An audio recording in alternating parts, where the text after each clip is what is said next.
All right. Well, I have a bit of a surprise for you to begin with. And I suppose if you're ready, there we go. Okay, Peter Limberg, we are now recording a podcast, and that little thing happens with the invisible crowd in the room, and immediately, there we go. Okay, you're back. Okay, sweet. Well, Peter Limberg, I've thought of an interesting way to begin this, and if you don't mind, I'd love to read out the first two paragraphs from the excellent article you co-authored with Connor Barnes. Is that okay with Let's do you? it. All right. Let's do it. This is Yeah. my audition to do the full audio reading later on. And this article is called The Memetic Tribes of Culture War 2.0: How Their Rise Made Infighting the Norm and How We Can Navigate the Resulting Culture War. Now, Medium tells me this is a 38-minute read, but I reckon I can do the first couple paragraphs in like a minute and a fucking half. So, all right, here we go. Until the last few years, it made sense to talk in terms of a red tribe and a blue tribe when describing political affiliation in the US. The red tribe was right wing, populist, nationalist, religious, concerned by terrorism, and valued sexual purity. The blue tribe was left wing, globalist, internationalist, secular, concerned by global warming, and valued sexual freedom. They had fundamental disagreements about what America or the West was, what it needed to become, and how to get there. They even had a culture war. However, the red-blue dichotomy no longer provides a sufficient map of the political territory we find ourselves in. Enter Memetic Tribes. We define a Memetic tribe as a group of agents with a meme complex, or memeplex, that directly or indirectly seeks to impose its distinct map of reality, along with its moral imperatives, on others. These tribes are on active duty in the new culture war. They possess a multiplicity of competing claims, interests, goals, and organizations. While the red and blue tribes were certainly far from monolithic, any claim to unity between mimetic tribes is laughable. An establishment leftist who squabbles with the right must contend with mockery from the dirtbag left. Meanwhile, the dirtbag left endures critiques from social justice activists, SJAs, who in turn are criticized by the intellectual dark web, IDW. The trench warfare of the old culture war has become an all-out brawl. There we go. I think there's a really nice and tight opening paragraphs there. So I wonder, mate, if to begin with you could tell our listeners a little bit about yourself and what your interests are, and perhaps what motivated you to co-author this article. Right, right. First off, I think I am going to hire you to read the Yeah, audiobook if it ever yeah, gets released. So yeah, I appreciate that. yeah.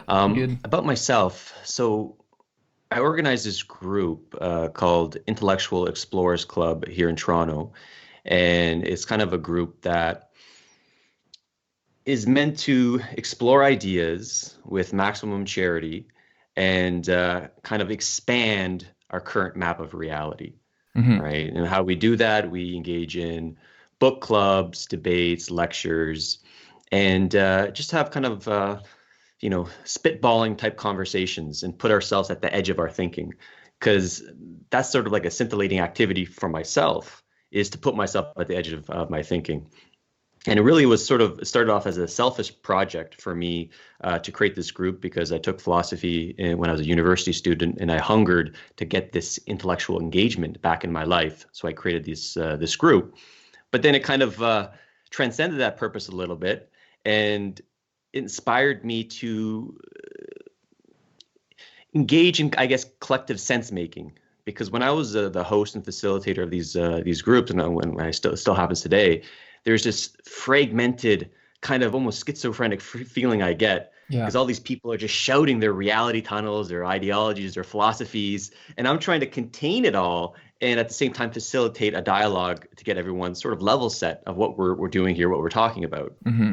And that experience of being a host and facilitator at these in-person clubs inspired me partly to write this paper. And my co-author, Connor Barnes, we sort of geeked out on the political culture war stuff for a while now. Yeah. And we recognize there's like multiple what we call mimetic tribes, or sort of different ways to view culture and reality, not just what it is, but what it should be. Hmm. Um, in what we dubbed Culture War 1.0, it was sort of had this notion that, oh, there's a left and then there's a right, and then they're fighting each other. Yeah. And I think that's a little bit too simplistic of a narrative. Yes. Well, and so we've moved on to Culture War 2.0, where we have a whole bunch of competing tribes, which are calling meme tribes, or is it Mimetic Tribes, which is a slightly posher word for meme tribe, of course. But yeah, and look, that seems appropriate. That seems fitting. I think, what percentage of human beings, and then you have to pull this figure completely out of nowhere, of course, what percentage of human beings consume memes on a daily basis? It's a good, if you have access to a screen, you're essentially consuming memes all day long. And that's memes in the graphic type we of course know and love. Memes meaning ideas, or perhaps ideas that are that sort of create or are part of your sense-making lens that replicate themselves, of course, are a more ubiquitous phenomenon and are part of the sort of frameworks we use to make sense of the world. So we've moved on to Culture War 2.0. How would you say that's defined in contrast to Culture War 1.0? Right. So I think the idea of Culture War 1.0, which was prevalent in the early 90s with the Pat Buchanan and the idea of the religious right trying to kind of impose a religious narrative, a Christian narrative on the American culture, and it being pushed back by the secular left. So there is this idea that there was a left and a right competing with each other. But I imagine it was fragmented as well, but it just wasn't salient given the media landscape at the time. Yes. But thanks to the internet, we're sort of like exposed to all these ideas. And I really like the metaphor of the noosphere, like viewing kind of at least the infrastructure and the hardware of the internet as a brain, and then the content that's floating around in it, the memes that are floating around in it, as this big collective mind. Yes. And currently this collective mind is fragmented, it's in disagreement, it's combative, all that type of stuff. Yes. And so I guess that's to answer your question, the key distinction is sort of this fragmentation is more salient now.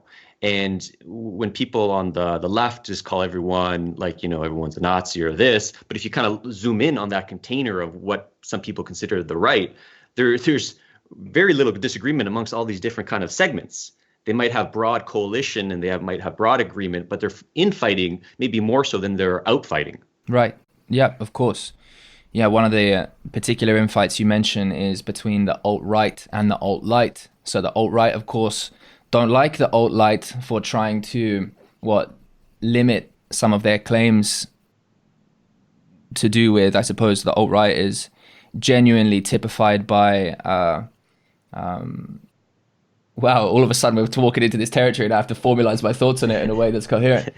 Well, they're typified by that kind of ethno-nationalist tendency, and they take that ethnic group identity very seriously in a way that for everyone else is some mixture of terrifying and incorrect, or at least irrelevant when it comes to genuinely partitioning or recognizing the value in human beings.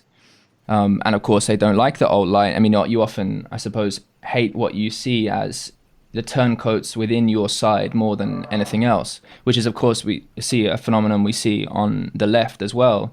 And someone like Christina Hoff Sommers, identifying as a feminist, getting absolutely railed against by the more radical feminists. And just recently, she's actually been over here in Australia, and I didn't attend the talks, but I heard that she was received very poorly, to many jeers from the crowd. Claire Lehman, the editor and founder of Quillette, made a post to this nature on Twitter, sort of decrying the lack of good intellectual faith she was met with in Australia, and in particular by, feminists that from a broad brush you would take as part of the same tribe, but certainly aren't, of course. And you have fights between the intersectional feminists and other kinds of feminists.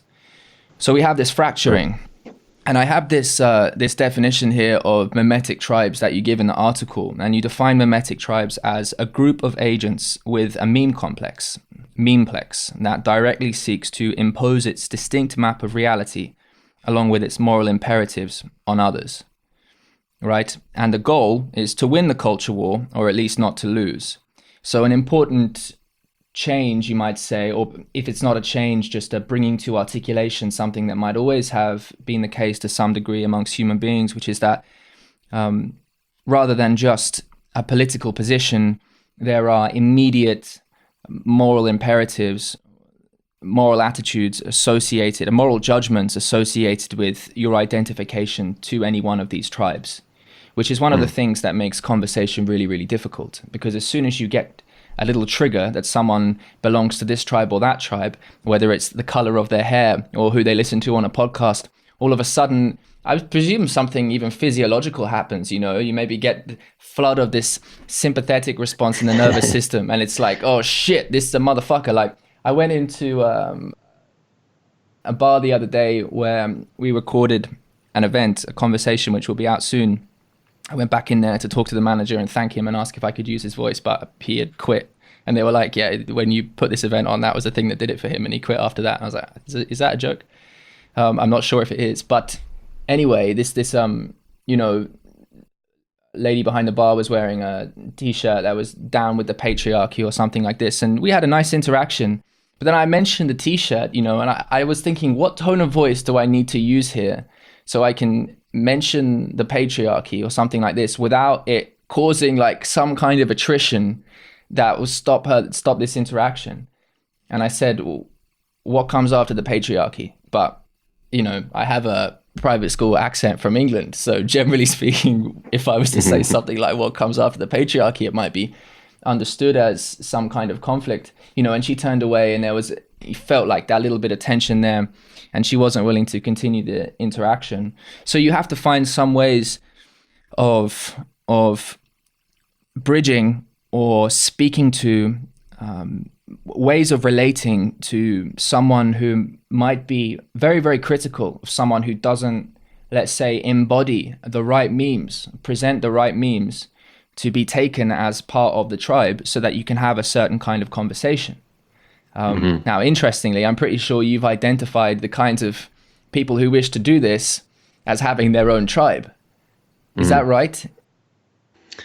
In the article we rewritten, or sort of in my I'm not sure in the speculations? article. I think later. Like I'm interested in your labeling of it's the metagame. I mean, they've got the concept of memetic mediators, right? Right. But I wonder if, yeah, I mean, what we're seeing, I suppose, is some network of people emerge who are willing to have these kinds of conversations, and then, you know, you got to be careful, I suppose, that it doesn't become a tribe of its own in some sense, although maybe it's not such a big deal. Right. Yeah, I definitely want to double click on the metagame, but to briefly circle back on that story of the Down with the Patriarchy shirt that that person was wearing. Just to share my own similar story, when I was at a coffee shop recently, there's this girl, she had this tattoo, said that God is a girl, right? And then I said, hey, how come God is not a woman, right? I said that, that's kind of like a playful little joke. Yeah, that's good. And then she thought like, oh, I thought you were going to say why God's not a man, and I was going to be like, ooh, and then she got really kind of like angry, right? Yeah. But also in a sort of a subtly playful way. And then I got my coffee. Then I'm like, you know, to inquire into that, why'd you assume that I was going to say God is a man, right? And then so I engaged in sort of like a meta communication about the communication that just occurred. And we actually had a really great conversation. She's like, I don't know why that's the first thing that came to my head. And then we just kind of engaged further, and we had a good chat. And I like this idea of meta communication, and this lends itself to this meta game.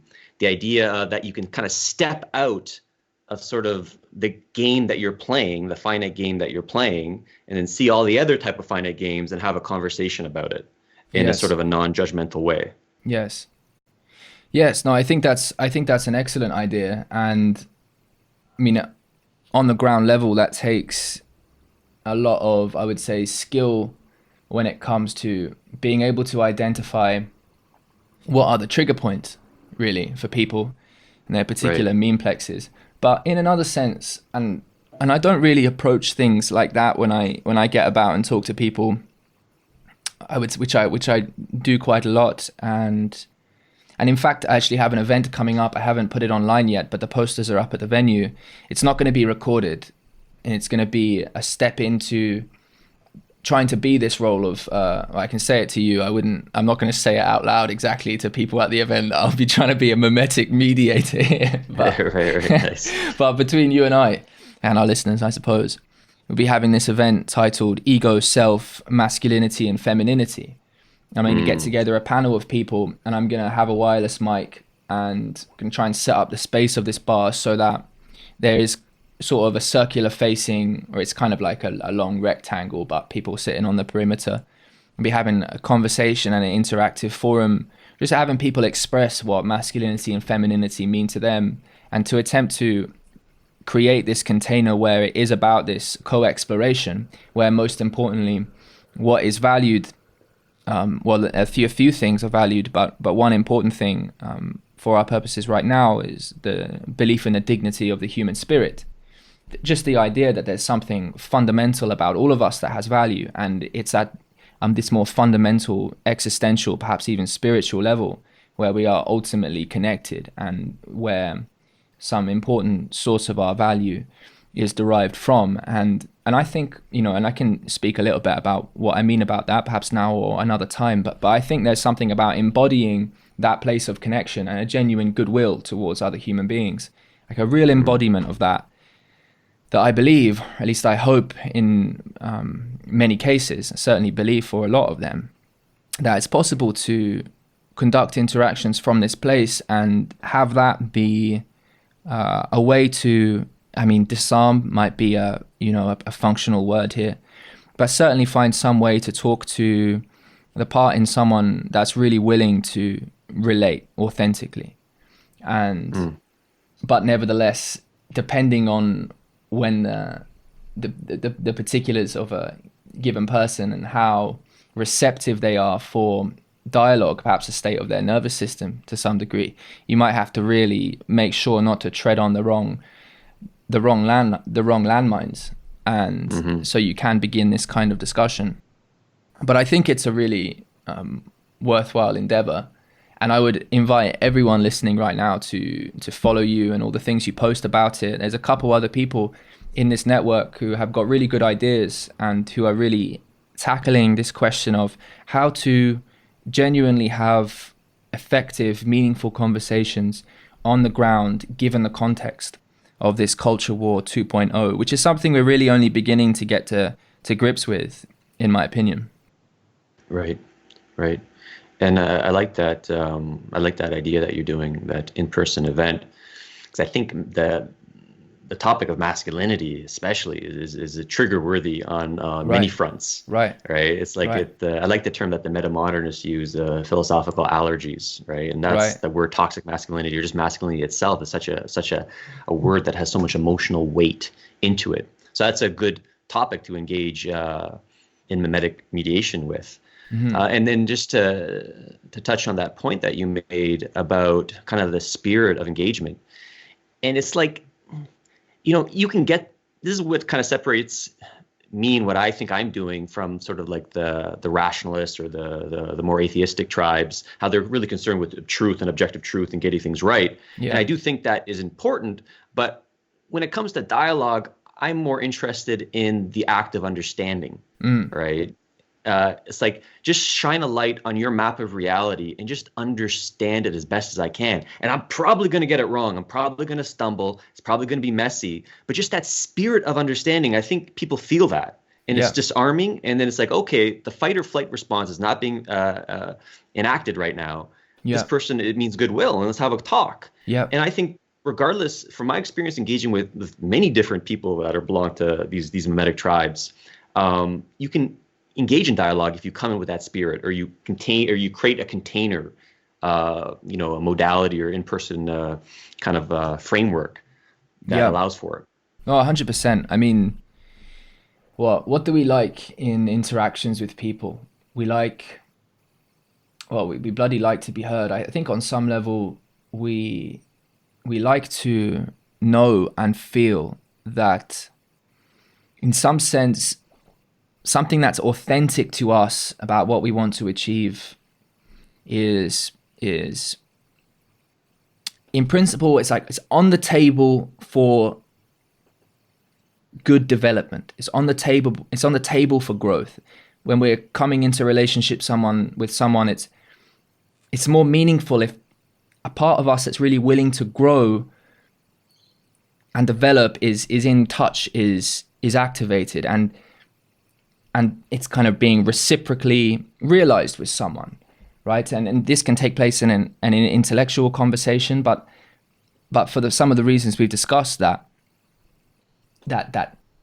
part of your moral identity can be tied into political beliefs and various political signals. Given the fragmentation of culture and various crises we're facing, yeah, it becomes important that where your comprehension of virtue sits, that's being heard, that's being understood. I mean, to get somewhere jointly you might want to go, you first have to try and understand where someone is. So I totally agree with you. And then the ideal, of course, is once you can co-develop that container, that something really quite productive could be done with it. And I know that's stuff that excites both of us quite a lot and is part of the there's a couple memes out there, collective intelligence and coming into flow states in conversation. This whole notion of collective sense making that we're seeing play out online with channels and podcasts like Rebel Wisdom and satellite thinkers to the IDW like Jordan Hall and Jamie Wheel, and some of these guys really getting involved in trying to have productive conversations about, well, the first thing is to get clear on precisely where we are. So it's about coming into that, understanding. And so then we might figure out and connect to, what is healthy in us, what is good in us, that can connect and imagine the world in a way that represents the world accurately enough so that effective decisions can be taken and executed within it. And it must start with understanding. I totally agree. And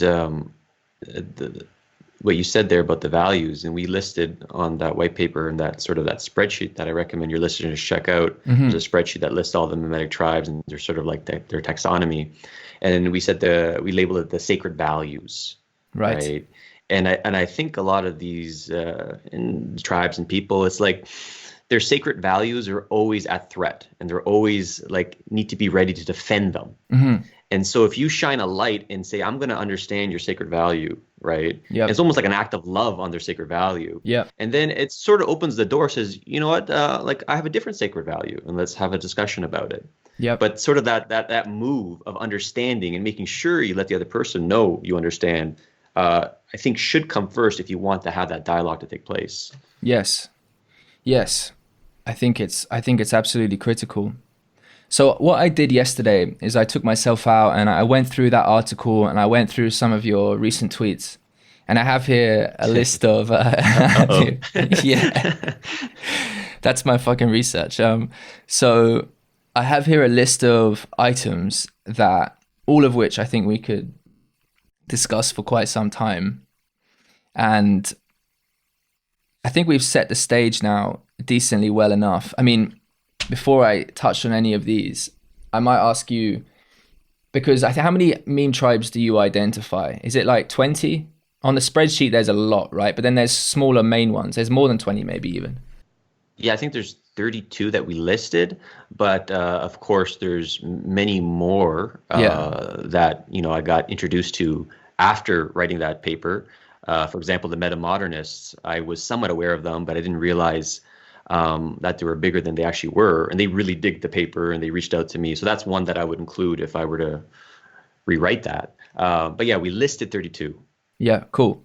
What are the most relevant ones for the current war, would you say? I would say the social justice activists, the intellectual dark web, and maybe some of the alt-light type tribes. Yeah.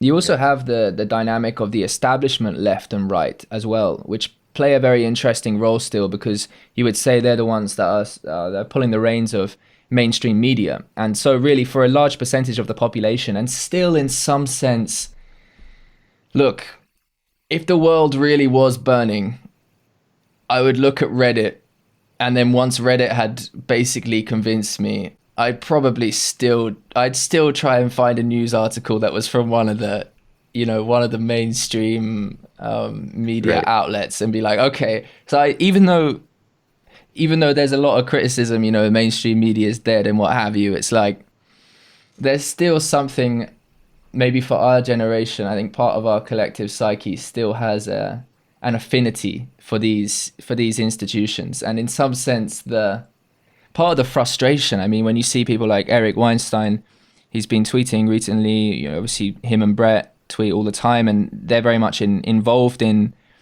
saying things when there are particularly egregious articles written and published in the big establishment institutions that you would hope for more from, whether it's The Economist or the New York Times. There's still this sense of many people want to save what they see as a decline in institutional credibility. So I think that establishment left-right meme tribe dichotomy there is still very relevant. And I would say for people that don't engage online as much or really take it as seriously, I think opinions are still very much informed by these places. And actually, here's an interesting one as well. And I know you mentioned this. It's the I forget the name of the tribe, but it's the one that Alex Jones is the key player for. You don't call it this, but it's that mixture of schizophrenic tendency conspiracy theorist, and it's like no one realized how many of those motherfuckers there really were. Like, he's got a pretty big audience, and he paints a very, very interesting picture. And the reality is that, of course, we've seen different instances with Pizzagate and other things like that, where real physical consequences have taken place because of this kind of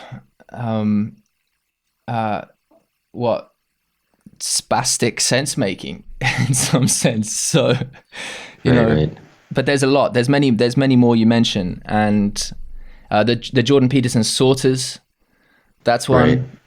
And centrists and classical liberal centrist types sort of fall into that category, and then you have the part of the left that's critical of, let's say, the SJAs, but still take themselves to be, let's say, rescuing what they see as the keener, less understood Marxist points. So they might be very, very critical of capitalism and think that just a pure rejection of anything socialist based on taking what they would see as historically ill-conceived and ill-implemented versions of Marxism or socialism or what have you as being an ineffective analysis, and that actually, well, given the problems with capitalism, we need some sort of hybrid, and it falls more towards a socialist side. And how dare you stop the conversation here, because look at all this exploitation on the capitalist side of things. And that's a very big, that's a very big tribe too. So, right, and it's like I think you did a nice job of describing all this sort of fragmentation and all these reality tunnels that are sort of coexisting in this noosphere. And I like the Ken Wilber quote, is that no one's smart enough to be 100% wrong. Right. And even the wildly conspiracy tribes like QAnon, right? They're like deeply looking at the deep state, and nobody else is really looking at them as deep as they are. And so they might stumble on something that nobody else is stumbling upon because they're looking at it with such intensity. And so I kind of like the idea of just kind of being charitable and seeing, first of all, recognizing what they're saying on their own terms and seeing what I could take from that. Yeah, and then to mention the whole kind of right-left dichotomy, and I should say with this article right off the bat, and then kind of any other memetic artifacts that I intend to create, I'm basing it off or I'm inspired by the post-rationalist. There's this tribe called the post-rationalists, and they kind of operate on this motto of it's better to be interesting and wrong than right and boring, right? Because being interesting and wrong sets up other people, inspires other people to pursue truth or rightness, or continue the conversation, right? Continuing this infinite game of the public conversation, keeping it alive. And so with this, the white paper what we did called Mimetic Tribes and Culture War 2.0, which is the crux premise there is, we're living in a fragmented culture war. I'm not too attached to that idea, right? It's just sort of, it's interesting enough that it hasn't really been presented in the way we presented it, that it created this dialogue that it did around it. But I do think there's a lot of validity and a need for this kind of like just general right-left dichotomy. Yes. And, before the idea of the right-left, it was like, okay, right was about small government, left was big government. And now they said it was like right, it was about or open borders versus closed borders, which I don't think is, you can necessarily divide that to right or left, because there's left-wing populists and right-wing populists. Mm-hmm. But one thing that I find interesting, at least in the culture war setting, is this sort of what I like to label, or I'm currently labeling, the woke coalition. Right. And the woke coalition consists of social justice activists, which, some people call the social justice warriors, Black Lives Matters, Me Too. And then the other coalition is what I'm currently dubbing the red pill coalition. Right. And this consists of the alt-right, the alt-light, the manosphere and all the masculine tribes. And then you got this sort of like these centrist intellectual dark web sorters, the optimists, that they're kind of like in between this nebulous space. They're trying to push back on both, but they're it's funny, the woke tribes view them as like a gateway drug to the red pill, and the red pill tribes view them as some useful idiots to this global conspiracy or whatever, globalist conspiracy. So they're not getting love from any of the sides. But I view the culture war as this woke coalition, red pill coalition, and the centrists in the middle. And I think that's fair to say this is existing. And then what I'm flirting with, this idea of flirting with, is that maybe it's a political movement, maybe it's not, but there's like, if you have that spectrum, that political spectrum of, left, woke, red pill, right, and then centrist in the middle, then there's this meta category right above it, floating above it, right? The hyper woke. And you can have a temperament, or you can have sacred values that maybe resonate with all kind of these buckets, but then you can also be meta. You can also be a meta gamer, right? It's almost like a liminal state, a cognitive liminal state that you can visit. Yeah, cool. Well, I think the metagame is great. And look, when I first came across your article, I came across it through a link that Jordan Hall put to it in his 2019 AOC update. And I'd actually quite like to do a reading of that and release that as well, because that's also a brilliant article. And Jordan Hall, I can't recommend his writing on Medium enough. But when I read your article, I was like, this is really good. This articulates things that are helpful, and it's sort of clued on to the memes of the times. But I did think, there's always going to be a little disagreement about precisely what you're capturing in each category. And some of them might be like, does that qualify as a category? And many people, of course, belong to multiple. And I know that's something you wouldn't reject at all. And so the point would just be something like, yes, these are, maybe only relatively few, or actually, to be honest, some of those categories are so big, and the culture war is so entrenched that actually some people's identities do seem to be almost entirely within one camp. However, even in that case, these camps aren't fundamental categories of human being, right? There are deeper existential realities to what we are, and it's very much a cultural, political level of analysis that's important to sort of understand and gauge current cultural dialogue. But the thing is that, of course, we have these aspects of us that are deeper and cross-cut with the affinities of many of these groups, and it's relating on that level that is, well, we sort of covered that before when it comes to understanding. There's the intellectual part of that in terms of what are your sacred memes. But then there's also this dropping into that space, and people talk about it as liminal space. I think that's a fine word. I think there are other words to use to describe it. I'd probably prefer something slightly more existentially, sort of poetically minded. We can drop into this space of shared relationship with each other. Very much takes place in that moment there, and that becomes and is the most real thing. And we sort of intuitively map on these different kind of patterns that enable us to come into communion with each other in more effective ways.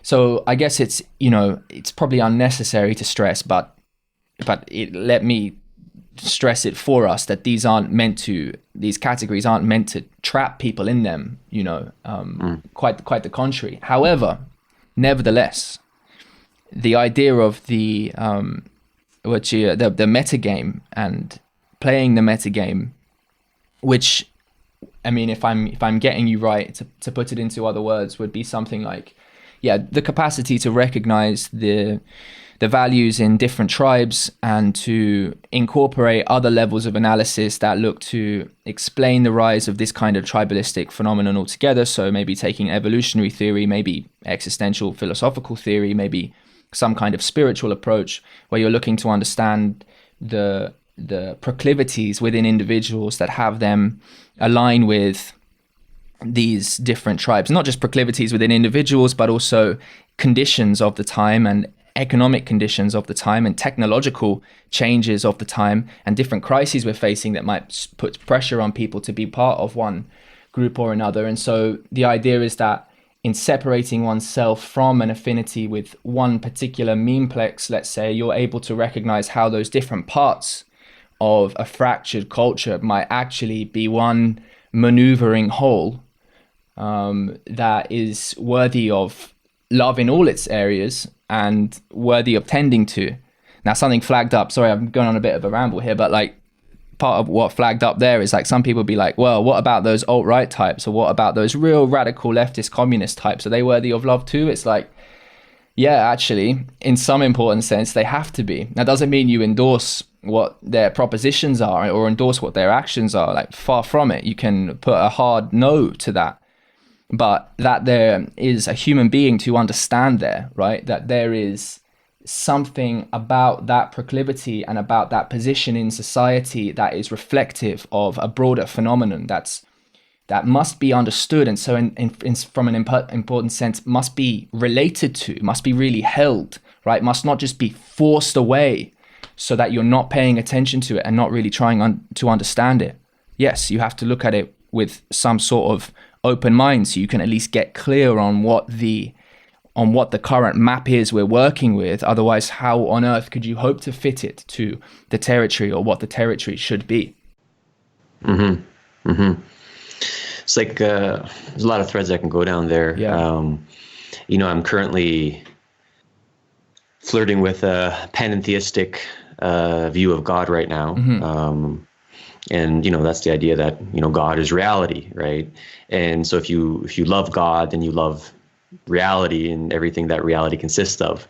And then all these different individuals or these tribes, they have a map of reality, right? And so in a way, understanding their map of reality is loving that map of reality. And not that's to say that you're agreeing with it or you think it's accurate or you think it's right or moral or all that type of stuff, but just putting some understanding to it, I think is a useful exercise.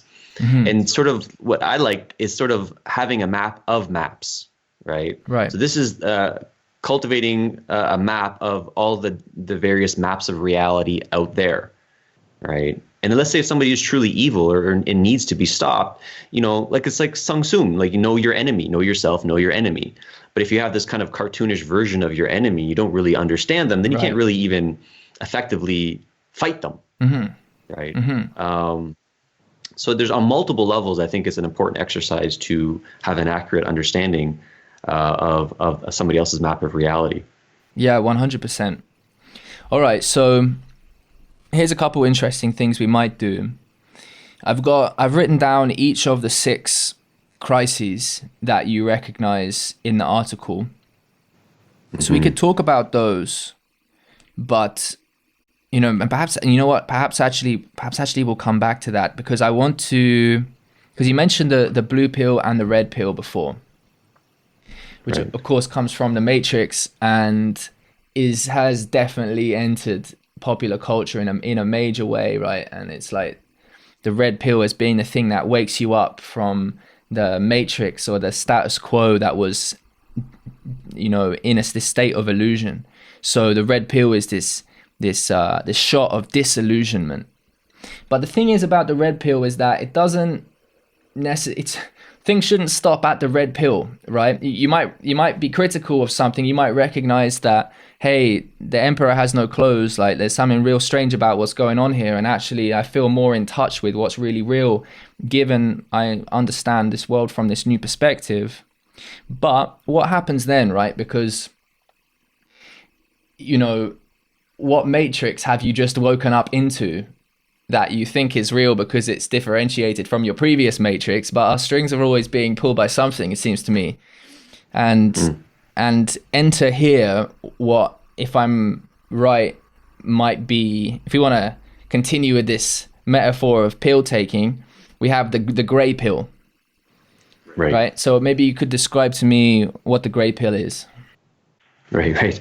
And this pill territory is, is like a confusing ground because some groups co-opt it, some groups understand it differently. Yeah. But you're right. It started with the Matrix. The blue pill is sort of like you maintain the reality that you currently understand, and then the red pill, you're shocked into the truth.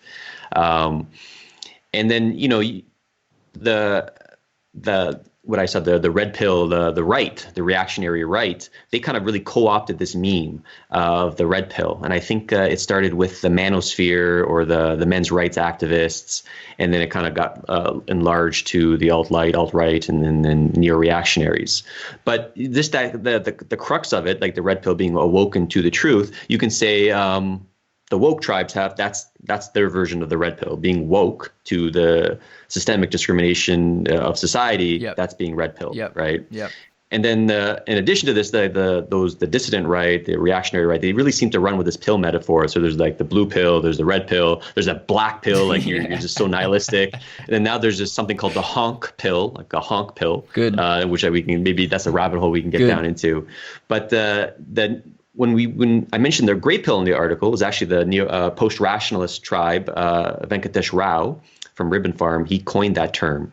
And he basically said that, we're born into the blue pill. We don't actually take a blue pill. We're just born into everyday reality. Sure. And then there's the multitude of different red pills that we take that kind of like, make us see the truth.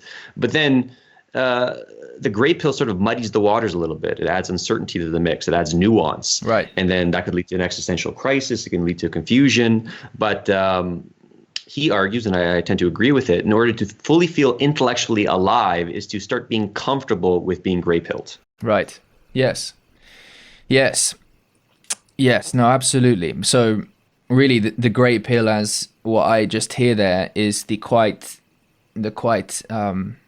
obvious, if I can use that word, quite obvious point that sense making continues, Right. Right. And, and I think many people will be very cognizant of the nuance and uncertainty that is very much a part of our makeup and the reality we confront. So yes, I do think it's appropriate for that nuance to be in there. Good. All right. Okay. So let's see. We've got these six crises, which I'm still going to get to, because I'm interested in asking that. This is some of your recent tweets. There's two terms that came up I want you to explain to me. I don't know if they relate to each other, so I apologize if I'm chucking you tangents here, which I suppose I've been doing anyway. One is image sacrifice, and the other is cancel culture. What do you mean by these things? Okay, this is might go down a rabbit hole, and this is at my edge of my thinking. Sure. Because when I tweet these things in these moments of inspiration, I'm just kind of like barfing out an idea. Yeah. It's totally speculation, and I'm not propositionally attached to it. But are you familiar with the idea of cancel culture? I read into it a little bit after I saw your tweet, but no, I couldn't formulate it for you. But it's probably in there. If you give me a little bit, I'll be with you. Right. It's amongst the woke tribes and mainstream media, it's quite popular to use this person has been canceled. Yes. If they said something controversial, if they said something racist, sexist, and then they're cancelable, right? Yeah, they get to be canceled from mainstream society, polite society, right? You're canceled. And then totally. You're canceled, right? And then there's a lot of pushback, not only from like the right sort of tribes, but also within the woke tribes, there's pushback on this. Like Kanye West, even though he got canceled by wearing that Trump hat, he did the tweet, we should cancel culture. And I think Katy Perry just did a speech that we should be careful who we cancel. We should be kind with forgiveness. Yeah. Because the idea of cancel culture, you could just really lose your reputation, ruin your reputation, especially if the accusation is not 100% true. Mm-hmm. And you could also lose your livelihood with that reputation, right? Mm-hmm. And so it's like people feel like they're walking on eggshells, or they're at the moment's notice they could be canceled. Yeah. And so from that idea, this is me at the edge of my thinking and a crazy speculative thought, is that cancel culture kind of got detached from its original purpose of maintaining purity within the woke tribe. And then they just want to, it's like a cancel god. I like the idea of the cancel god got emerged. And the cancel god needs images to be sacrificed to. Mm-hmm. And then these sort of the red pill tribes are playing with this. Like, okay, what can we sacrifice? What images can we sacrifice to the cancel god now? Okay, let's sacrifice Pepe the Frog. Let's kind of co-opt him, make him evil. Let's co-opt the OK symbol and sacrifice that. Yeah. Let's co-opt clowns, right? Yeah. And so just viewing this as this kind of like this god of cancellation emerge, and they want to cancel. They want to eat up celebrities. They want to eat up all kinds of images and eat up culture itself and maybe human life itself, right? And so that was sort of the idea I was speculating with. And so instead of human sacrifice, maybe a need for image sacrifice is occurring right now. Cancel water. It's too pure. It's ethnically pure. We can only drink diluted water. We need that diversity in them water molecules. Jesus Christ. Right. Yeah, that's cool. Yeah, I see that. I mean, certainly it's the case that you get runaway trains of people looking to seeing outrage in different places. And look, at the level of Twitter following I have, which is absolutely minimal, I've only had very few things occur, but this was like a year ago now. And I'd been sharing at the time my own memes. They're a tribe of one, which were various, Jungian quotes attached to artwork that I liked, and not just Jungian quotes, different philosophical quotes and what have you. And just as I was going through and researching for my dissertation or just for my general education, was just sharing them out there. And I'd, attracted every so often there'd be someone on Twitter, a couple people on Twitter who I would notice would like a few posts in a row. And I'd be like, oh, they're digging one. That's cool. There's a couple people looking at this stuff. And so, but those people were not affiliated with it. I hadn't said anything political. And then I retweeted a tweet that I saw about the reforestation of England. And that actually, according to this article, at some point last year, or it was scheduled to reach in a few years, I'm not exactly sure, England had, or Great Britain had, got back to a place of forestation that hadn't had for many hundreds of years. It was like a good thing, like, hey, we've planted that many trees that actually there's a lot of trees about and we should be happy about that. And I just retweeted it, didn't say anything. I was like, oh, it's cool. Right. And this woman, this woman just immediately responded, included me with a bunch of other people. And she just railed against me for being a shill for oil companies and things like this, just immediately on my back. So yes, look, you do see these things happen. And of course, it's a very popular thing that people look to see their own little pet triggers activated, their own, it's like affirms their worldview. And you can see how in some sense it gives people security to label and find genuine icons of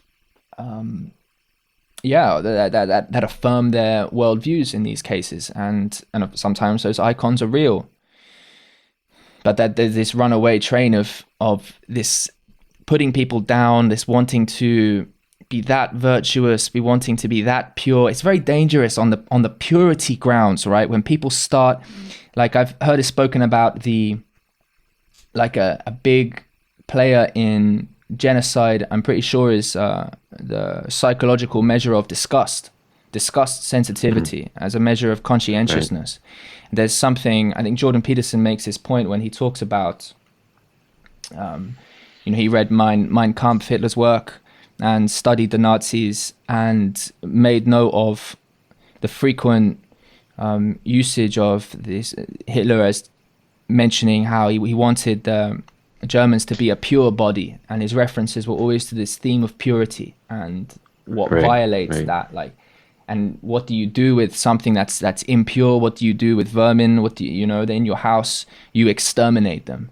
So you can see how the canceling and the extermination.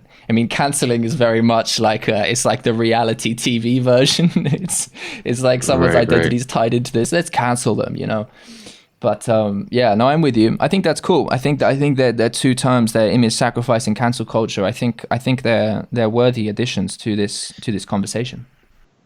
And there's I'm really putting myself at the edge of my thinking right now, and might enter some poetic territory.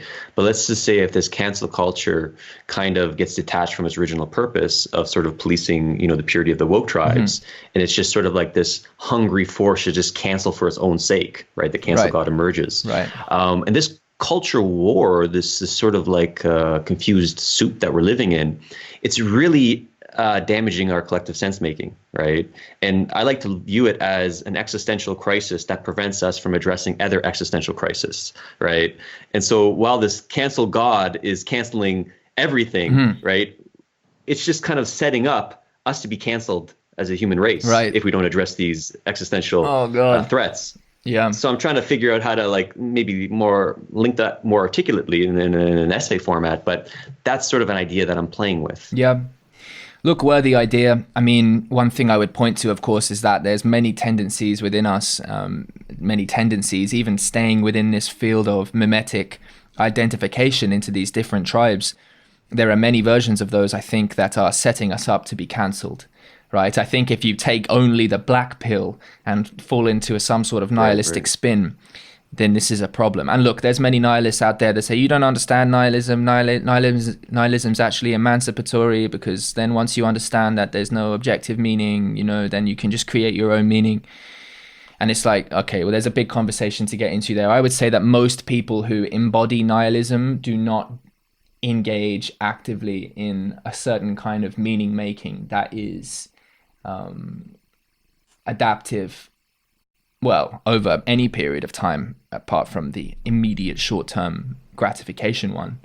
But that's an interesting conversation, and we don't have to go into that here. I have big interest in nihilism and in meaning and what have you. Just spoke to John Viveki yesterday, which had a really awesome conversation there. I really enjoyed John's appearance on your podcast, so I recommend everybody go listen to that on the Intellectual Explorers Club. So I hope to talk to John many more times. I think that was a really good conversation, and I think coming to understand the meaning crisis and what meaning is at a level that is requires levels of analysis far beyond the cultural, understanding, historical development of our cognition and the metaphysical basis for reality as such. I think that's also involved as well. You have the physiological level, what it is to be in states of flow, and you want to talk about religion and nutrition and all these kind of things. All of that folds into understanding the felt phenomenon of being in meaningful relationship with. But so maybe that brings us to these crises then. And there are 6. We have the secularization and the meaning crisis. We have the fragmentation and the reality crisis. We have the atomization and the belonging crisis. We have the globalization and the proximity crisis. We have the stimulation and sobriety crisis. and we have the weaponization and the warfare crisis. Now, you also do this really nice one-line descriptions of each of these crises. So perhaps it's worth me just reading those out too, if that's all right with you, and then you can decide what one you'd like to comment on, mainly because we won't have time to get to them all, and they're very, very interesting, all of them. So Right. The meaning crisis weakened our collective understanding of what ought to be, and these are all quotes. The reality crisis fractured our collective understanding of what is. The belonging crisis took away a genuine feeling of community. The proximity crisis removed distance from conflicting views. The sobriety crisis reduced our agency and turned us into addicts. The warfare crisis transformed our minds into weapons for hidden wars in plain sight. They're really tight. That's depressing. They're really, really tight. They're really, really tight sentences there, man. And having read the article a couple times, it's really nicely analytically derived from that other writing. So I really appreciate it. Thank you. Yeah, and just when you were reading that out, I'm like, oh man, this is depressing. Well, probably we could probably put our heads together and come up with some other crises as well, right? This is a good six to start with. This is some issues we have going on here. Yeah, I don't know how much I have to add to that kind of that summary, but it's sort of like the first two, the meaning crisis and the reality crisis. And I guess maybe the reality crisis could have been dubbed the sense-making crisis or the truth crisis. Right. Sort of like, how each map of reality has sort of an is and an ought, right? What a description of what reality is, and then what reality ought to be. And collectively, the argument was like when, say, the Christian memeplex dominated a certain portion of our planet, there was a shared is and ought, a shared map of reality. But now there's not, right? And there's no kind of a agreed upon epistemic way to figure out what is truthful, or sort of a moral formula in order to figure out what we should do. And that's obviously problematic if we want to get along together. Right. Yeah, on many different levels. Yeah, I don't know if you have any question prompts, because I can go down many different threads with these crises. Question prompts. Generally, I'll just wind myself into some sort of imaginary projective gear. Don't worry. Well, let's see what comes up for me in these kind of things. Well, these are all interrelated to some degree, right? Let me see what I can do with this. So we have this meaning crisis. We have, in some sense, this part of us that requires feeling affectively involved or engaged in a process of becoming, of growth. That's, I'm putting in a lot of my own, assumptions and premises here into what I think meaning is. But if you'll allow me, that meaning, to be in meaningful relationship with, is to be in something like a growth relationship towards transformation. And Jordan Peterson would say something like meaning is roughly proportional to the responsibility you take up, but that responsibility as an individual is something that's embedded in a collective, and so your responsibility becomes responsibility for the creation of habitable order, which can only be understood in terms of this mesh collective net. These are all things he'd agree with. It's just that individuals have agency within this space. So if we take meaning as something like a relationship of transformation and growth within self that's in touch with reality, we could say many more things about it, but let's go with that. We have the challenge of relating this meaning-making, affectively engaged part of us with what we can propositionally take the world to be. So they're the reality crisis, given the development of culture, and this is interlinked with the proximity crisis and globalization, which you'd make note of as good fences make good neighbors, and the power of media has flattened all social fences. We have here this need for community, but then also in some important sense, we feel as though we have these we have connections to the memes of other people around us just like that, right? There is no distance between us. Things have been strangely flattened, yet we're also often, we have this feeling of isolation. Moving into the sobriety crisis, then we have, much of our cognitive machinery that's actually very helpful for us can be made maladaptive. The things we pay attention to as salient, and this is a point John Bavecki makes very well, what we pay attention to as salient gets into this strange feedback loop with, it can be co-opted, right? Like it can be erased to the bottom of attention.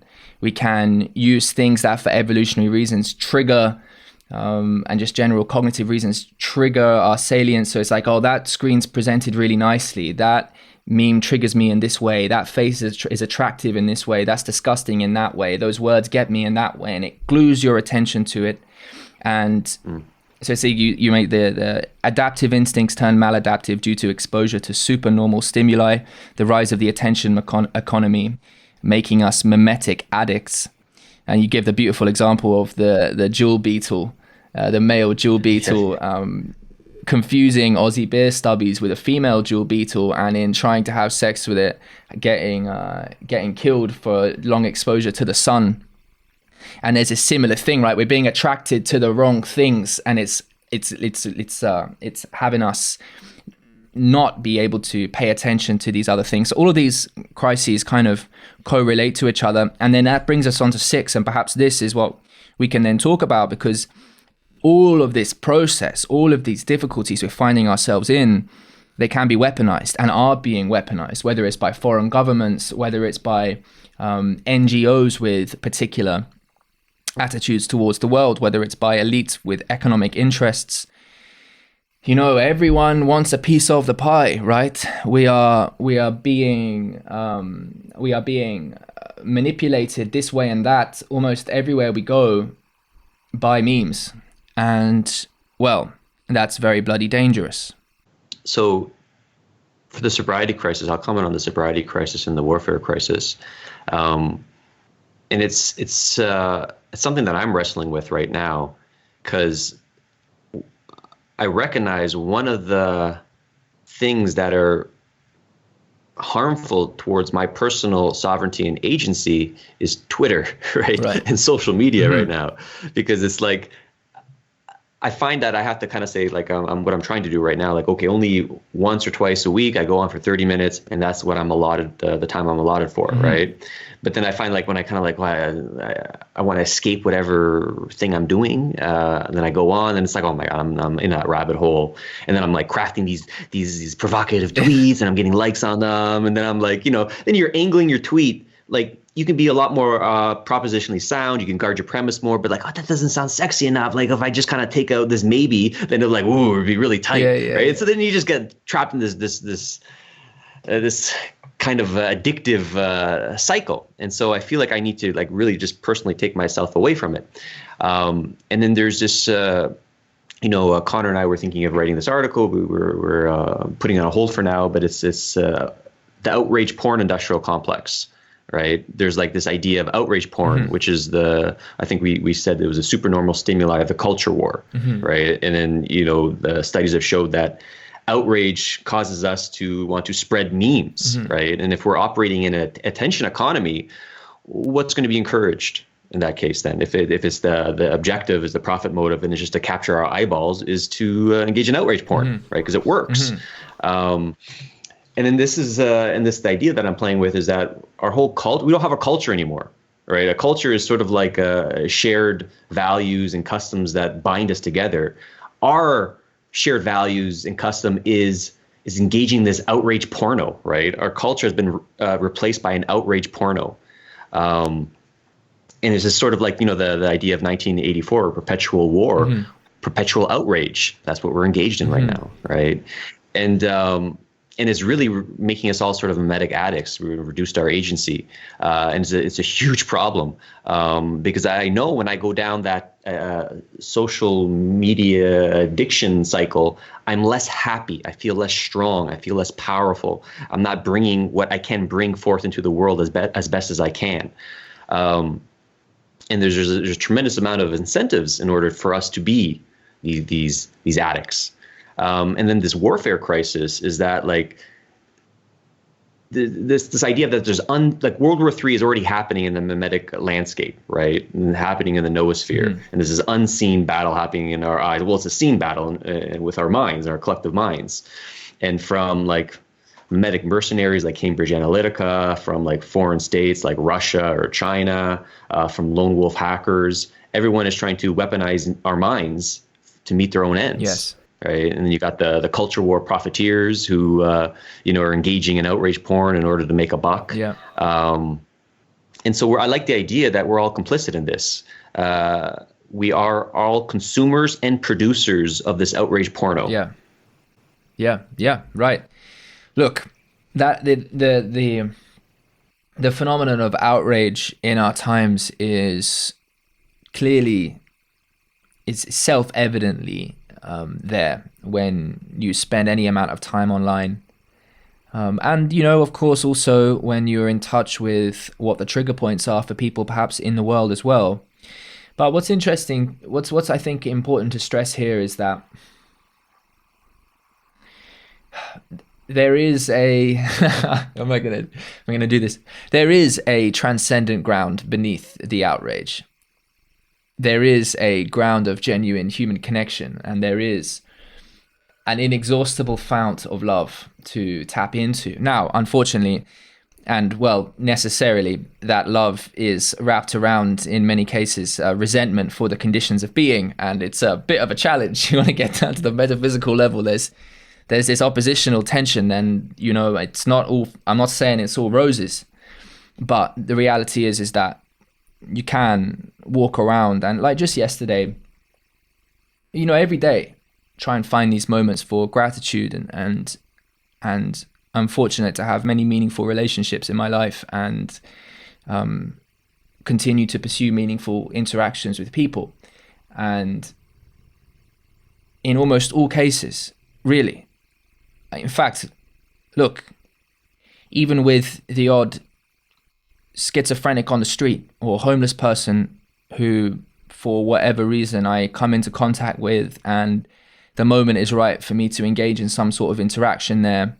Maybe they're in some physical altercation with someone and you can just kind of separate it a bit, or maybe just you catch a little fragment of the ramblings of someone and it's like a little opening for you to participate in. It's like that connection can be found all over the place, and everyone's just looking for that in so many ways. And that place of communion, that place of coming into right relationship with people, it really is there, and we can get lost so much in the intellectualization of the conflicts we find ourselves in. And look, it's not like that isn't valid and necessary. I really believe it is necessary to come to ever more keenly defined analytic formulations of where we're at as a culture and as individuals. But there's something about the non-intellectual embodiment of shared humanity in the moment that must Right. always be present for the revolutions of this transformative cycle of culture and of civilization and of meaning to continue. So I think that's something worth stressing, and it brings us to a further place in conversation as we have probably about 10-15 minutes to go here, which is something else I also admire a lot about what you're doing, certainly take inspiration from. Well, to be fair, it's something I've also been pursuing, and I look at you as someone who's also pursuing this and has brought things to a different point of articulation, which I really like. And you term one of the responses to this broad gestalt we've now put forward over the last hour, this culture war 2.0 constituted by these various crises. One response and we've sort of what I've already spoken about there is a little bit as about philosophy as a way of being and not just discourse. It's tapping into this actual embodiment of some of this stuff. But one term you use is, and we've spoken about grey pilling, we've spoken about memetic mediators, we've spoken about collective consciousness and collective intelligence a little bit. But here's one term, it's the Hippocratic Oath, which you define as values of commitment to good faith discourse, analogous to something like the Geneva Convention. And you do this thing on your Intellectual Explorers Club podcast. You have a spoken affirmation that you take into the conversation, and as I understand it, it's your attempt to set the container, right, for coming into this right relationship of discourse. So I wonder if you can talk a little bit about what you mean by the Hippocratic Oath. Yeah. It's timely that you asked this question. I'm going to answer that. I do want to comment on a few things that you mentioned that came up, because I think they're relevant and I don't want to lose them. So just to kind of close that thread on the outrage, I think outrage is a good thing. And like Aristotle talks about outrage as like a healthy mean, right? Sure. And so if someone attacks my family, I'm going to get outraged and I'm going to defend them and I'm going to fight that person, right? I'm going to stop him. So when we see great evils in the world, we're going to get outraged, rightfully so. And we want to, and it hopefully will motivate us to action. But I think outrage porn makes us impotent, right? It doesn't make us lead to action. Where healthy outrage makes us want to act, and toxic outrage or outrage porn prevents action, right? Just like how real porn prevents sex from occurring, right? It's a stimulated sex and stimulated outrage. And so I do think outrage is good, but then this current sort of use of outrage is not healthy.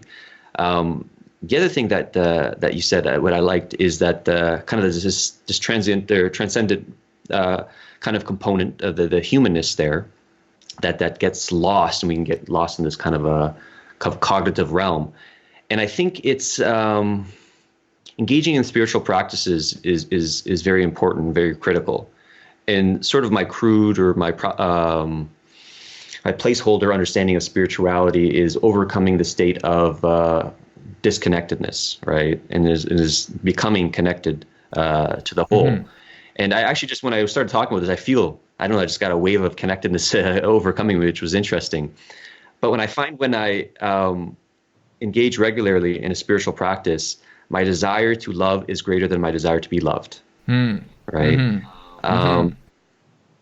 And I think you can approach this like sort of have perennial tendencies. I think you can approach this from various different traditions and experience that state. And I also would say that having the capacity, when I'm being meta, when I'm playing the metagame, and my understanding of the metagame is just taking yourself out of your own finite game and then looking at all the finite games non-judgmentally. That when I can get into that liminal state more often, my desire to be outraged or engage in outrage porn becomes less and less, right? So I do think maybe even being meta in that sense is a spiritual practice in itself. Yes. And then, I'll comment on the Hippocratic Oath of the culture war, and then then if you have any responses to what I said, I'd love to hear it. Well, I said that's timely because Connor and I pivoted. We were just kind of, Connor is my co-author. He's a great collaborator with this. We're kind of like fancying ourselves as culture war analysts, and we're currently, I don't know if we're going to finish it, and I hope we are, but we're currently writing the Hippocratic Oath of the culture war, the first version of it, right? And I just drafted the kind of 10 aspects of it. And so for the listeners who are not familiar, the Hippocratic Oath is an oath that people who engage in medicine used to take, right? And it's sort of like a statement that they read out loud in order to ground themselves in the principle of how to be a good practitioner of medicine, to be a good doctor. And people who finish medical school still do it in sort of a traditional sense. It doesn't hold any sort of weight as it once did, but they still say it as sort of a traditional oath. And then the argument there, the flirtatious speculation there is that if more journalists, bloggers, anybody who engages in creating memetic artifacts, right? It's like they read this oath out loud, and then maybe they film themselves and they have it, and then maybe there could be a badge there, right? You can put it on your blog or your Twitter handle or something, saying that you're trying to uphold that standard of that oath. And the rough draft that we're kind of creating right now is sort of like engage in good faith dialogue, right? Have intellectual humility, approach a situation that, I could be wrong, Yes. right? Have that caveat under your statement that I could be wrong, stuff like that. And so that's sort of the idea. Like I'm not, again, it's just a playful speculation, but I think that might pick up some steam if enough people engage in it. Yeah, man, for sure. Look, that's something I've been thinking about a lot, and I haven't published anything. I've definitely written a bunch of things in emails to different people, and I have my own draft writing on this kind of thing, which is what are the values that I am basing, or that must be infused in the community and the project, and how I embody this whole process. And intellectual humility is one of them. There's absolutely no doubt. I think I mentioned one before, this belief in the dignity of the human spirit. And the other one is a commitment to authentic truth seeking. And it's something similar. It's like, what do you take into not just discussion, but relating in general, right? What do you take into relating with human beings that enables you to, have, I mean, people use the terms good faith discourse. I find the good faith discourse meme, I get a little bit of it's something a little dry about it. And I like Sam Harris as a man. I think he's a good dude. And I think as well, he communicates very well. And I respect him. The good faith dialogue memes that surround like Sam Harris and some of the other guys, for some reason I find good faith dialogue, good faith, it's a bit dry to me. I don't know why. Partly because, of course, Sam Harris, it's not like, it's a bit of a contradiction there. The man doesn't really think much of faith. Could I comment on that, like real brief? Like this, there's this term I really like called weaponized meta language, right? It's a book from Why We Argue or How We Argue introduced it. And it's just the idea that when you create a meta language to explain a phenomenon or like something like good faith dialogue, and even though it could be propositionally sound, if a certain kind of tribe or certain person uses it, right, and then it gets dirtied really quickly, right? Yeah. And then so it's like something you don't want to use. And so I had the same feeling over sort of that term as well, good faith. So we might not use it, but I do think there's it's sort of like what we talked about earlier about having the spirit of understanding is sometimes all you need, even though if you get their map of reality wrong. Yes. Look, it's cool, man. I think about this stuff a lot. I had a preliminary chat with Daniel Thorson of the Emerge podcast. I know you guys recorded a podcast recently. I don't know if it's been published or if it has, but we also spoke a little bit about this together, and I'll record a podcast with Daniel, I suppose, over the coming months. And we sort of recognized that there are a bunch of us out there interested in just this kind of thing, and it's important to. And I'm interested in and we can talk about this more off air, but what ways we can actually collaborate to try and do this as well as possible, because. It would put into practice a lot of the things we're talking about valuing in many respects, right? This whole notion of coming into some sort of collective space of exploration to figure out like interesting ways forward in getting clear on what some of these values are. So anyway, if you would like to talk about some of that stuff, we can chat about it afterwards, because I do think that getting that right, not that it would be final, but there's a lot of philosophy that underlies some of these commitments, right?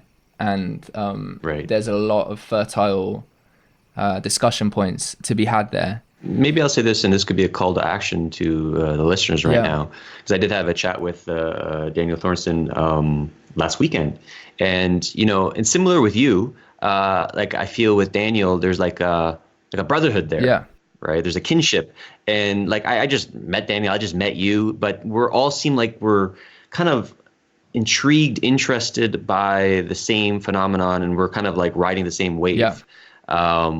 And you touched on this earlier, like there's this sort of informal community with the meta-modernists, Rally Point Alpha, Rebel Wisdom, all these guys are in this same kind of space. And and there's something that's occurring in Jordan Jordan Hall is big into this, and the authentic relating movement is big into this. Is this intersubjective meditation practice, right? What they call we spaces, and having kind of a container where dialogue, I won't say good faith dialogue, but dialogue can occur with these certain values or principles. And I'm wondering out loud is if we can create something that happens online in digital spaces and adjacent to that could happen in our respected cities, right? Which could be scalable, right? So other people can engage in this in other cities and engage in it online. And I think that would be a wonderful thing because people want to get out of this outrage porno. It doesn't lead to happiness, right? It doesn't lead to idea sex in a way. Yeah, right. Look, I mean, I'm definitely open to pursuing something like this. I mean, because concretely, here in Melbourne, this is something I am already doing. You know, I'm getting people together. I'm trying to have these conversations, whether it's after a lecture that we watch, or I think we spoke about before off air a couple of weeks ago about conversations at dinner and different kinds of business models for bringing people together for meaningful discussion. And yes, I see lots of ways, or at least I feel an energy, and I think there's an importance, and yeah, we'll see what comes of it. But you know, we're getting close to wrapping up here. There were a couple things you mentioned before about the metagame, the movement to being meta, and the analogy there with respect to the connectedness and spirituality. And the more you are in that way of being, the more you want to give love rather than necessarily receive it. I thought that was a nice link, and I do think that it's a congruent link. And there'd be plenty of things we could talk about and riff on there, but I don't feel an incredible need to. I feel this has been really enjoyable for me, man. It's been a good conversation. Yeah, man. Likewise. And just to speak on my state, I feel very excited, like alive in a very healthy way. Mm-hmm. And I experienced this last time we just chatted. So maybe it's something specific to you that engenders this quality. But usually I get this when I land on a good dialogue. Yeah, man. No, me too. And it's what it's all about, hey. So yeah, dude, Peter, we're going to have many more of these conversations, mate. And we'll actually hang around for just a couple minutes after this. But I will end the broadcast now. Actually, no, I won't. Do you want to say anything? Finally, about where people can get in touch with you or anything like that? Right. Yeah. So you can support my Twitter addiction by following me at Peter N. Limberg. You know, my DMs, or I think that's what you call them, are open. So feel free to reach out and chat if you want to collaborate on anything that was mentioned here. Read the white paper, follow the podcast, intellectualexplorersclub.com is the website. It's on Spotify, Apple, all that type of stuff, Anchor. Yeah, that's it for now. Yeah, cool, man. Well, I'll include all those links, different places. And yeah, one more time, thank you very much. Cool. Thank you, my friend. It was a treat.